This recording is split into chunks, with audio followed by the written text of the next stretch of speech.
Good morning, afternoon, evening, depending on wherever you are in the world. Sorry I haven't made a video for a few days.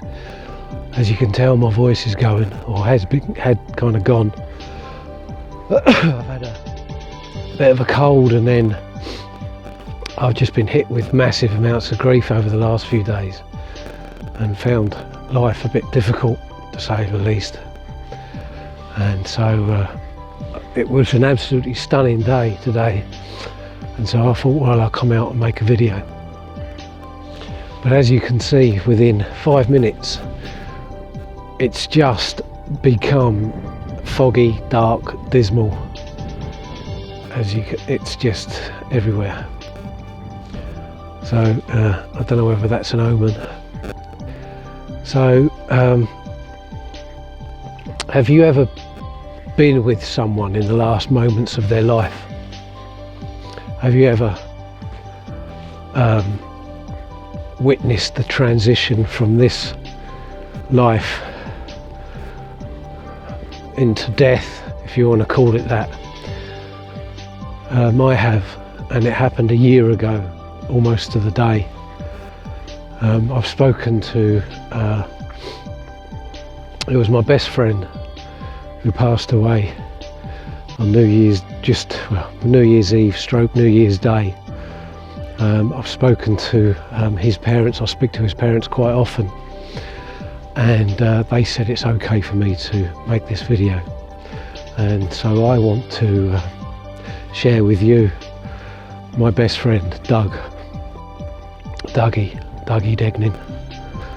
I want to share with you his last moments, and it was a gift to me, and I want to gift it to you because it truly was a gift.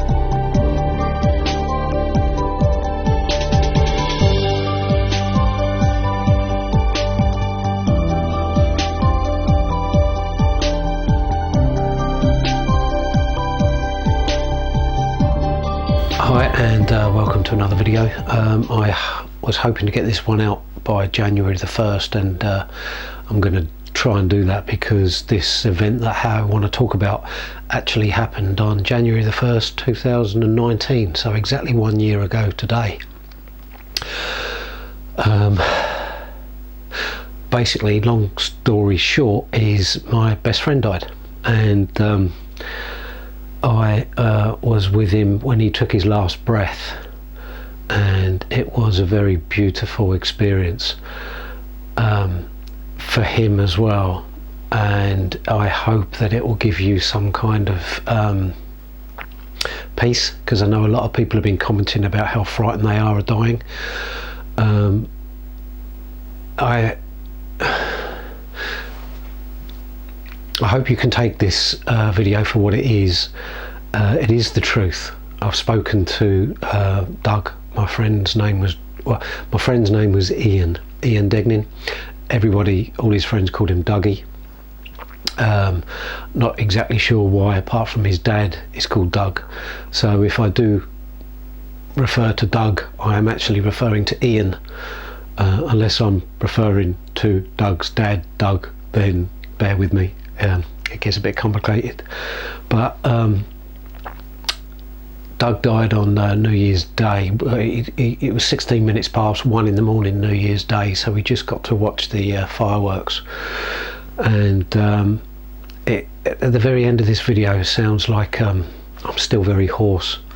Sorry about that. It sounds like an ending to a Hollywood movie almost, you know, the kind of perfect ending, except it wasn't a movie. It certainly wasn't Hollywood.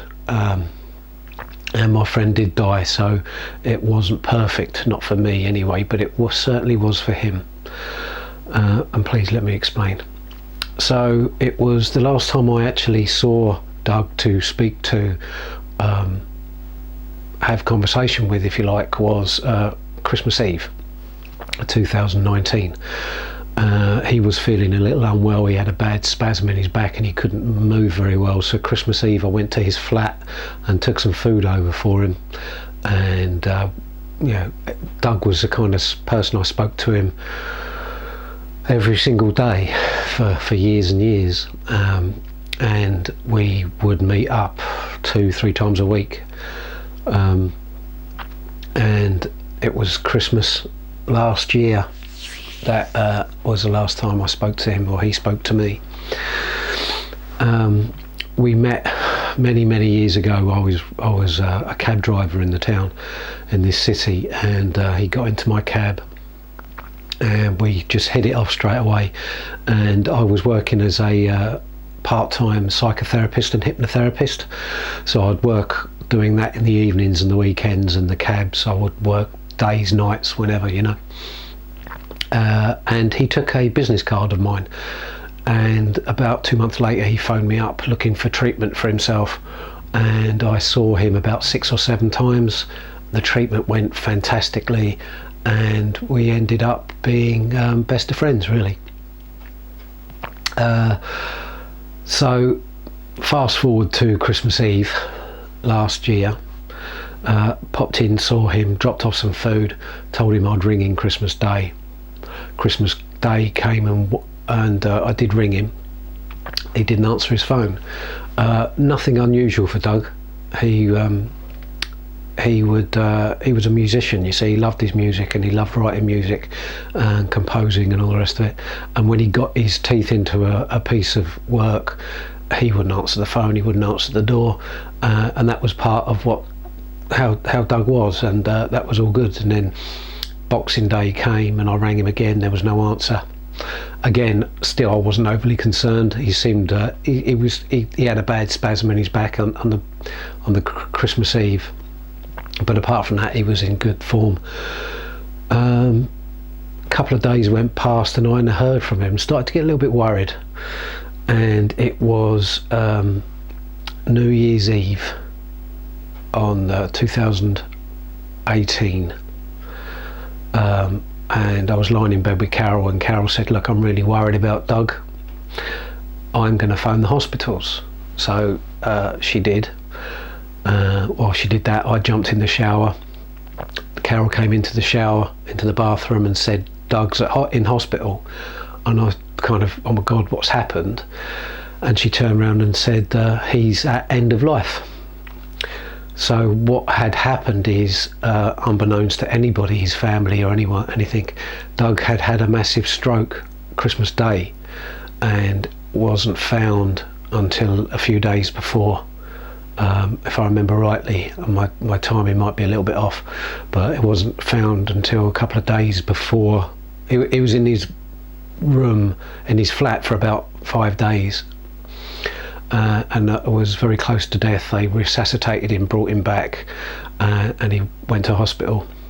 Now his mum and dad were very are elderly. They're still alive. They live down in Cornwall. Hi Doug, Helen, how you doing?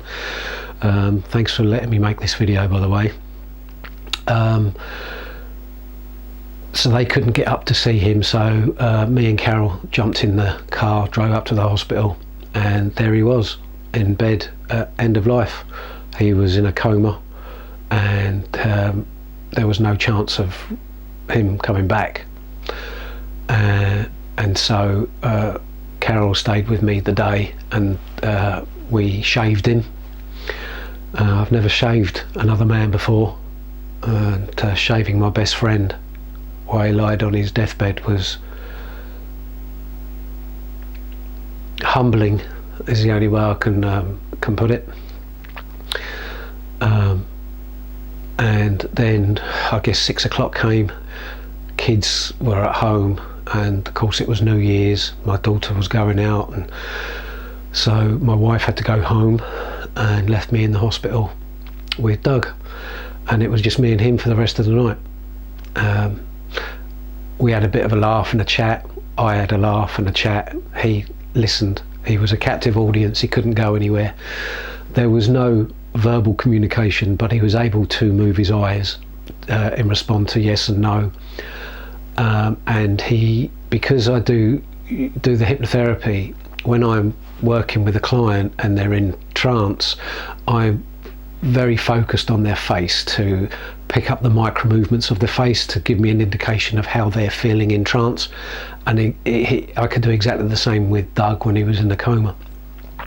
I'll be talking to him about something in the past, and the corners of his mouth would come up in a smile, or the corner of his eye where he was smiling or reminiscing and remembering.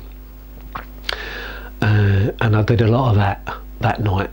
I actually pushed him over into the bed and lay down next to him, which made me laugh, and I'm sure he laughed as well. And I chatted to him all night long. It was coming up to midnight, so I had my little phone with me, and I put the fireworks over London, and we sat and listened to the fireworks. And he still was able to communicate via micro movements in his face and eye movements underneath his eyelids. So midnight came and went. About midnight, they came in. The nurses came in and put a mattress on the bed on the floor for me to lie on. So I laid down next to him, and I lay there listening to him breathe. Basically, it was very rhythmic. He was breathing unaided. There was no life support or anything like that. 1 o'clock came and his breathing started to change. He would breathe in and then breathe out, and then wouldn't breathe in for maybe 2 breaths, and then breathe in again, and then breathe out, then breathe in, and then every now and then he wouldn't breathe in for a couple of breaths. So I got up, and I just knew that the end was coming. And it was 1 o'clock in the morning, and I stood on his right side, and I held his hand, and I said to him, "Doug, we're going to do this together, because we always said we would." And held his hand, and I said, "Mate, you're not alone. I'm here through this." And his breathing would become less and less, would become more and more erratic. And I held his hand and I squeezed his hand, and where he was very peaceful where he was.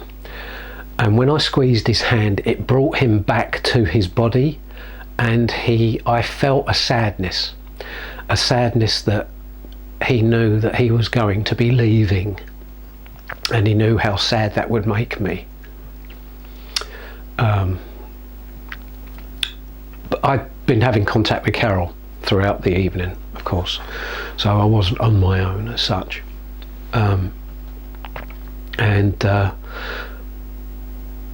When he came back to his body, he looked almost sorrowful, like wherever he had been was extremely pleasurable, and he didn't want to be back in his body. He didn't want to be there with me, but he thought it was a duty to me to be there, and I felt that in him. And so I said, "Doug, it's okay, you can go, you can fly." And the moment I said "you can fly," the corners of his mouth come up in a smile, and he sighed his last breath, and I said, "Doug, you can fly with the angels." And he didn't breathe in again. He then went very red in the face, like his body was trying to fight it. But that lasted about maybe 10 seconds, and then he was gone.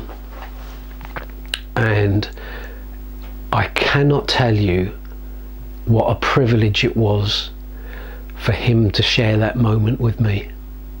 And I feel like it needed to be shared to you, especially to people out there that are scared of dying, because if you get the opportunity to be with someone that passes away, you realise that there is no fear, there is nothing to be frightened of.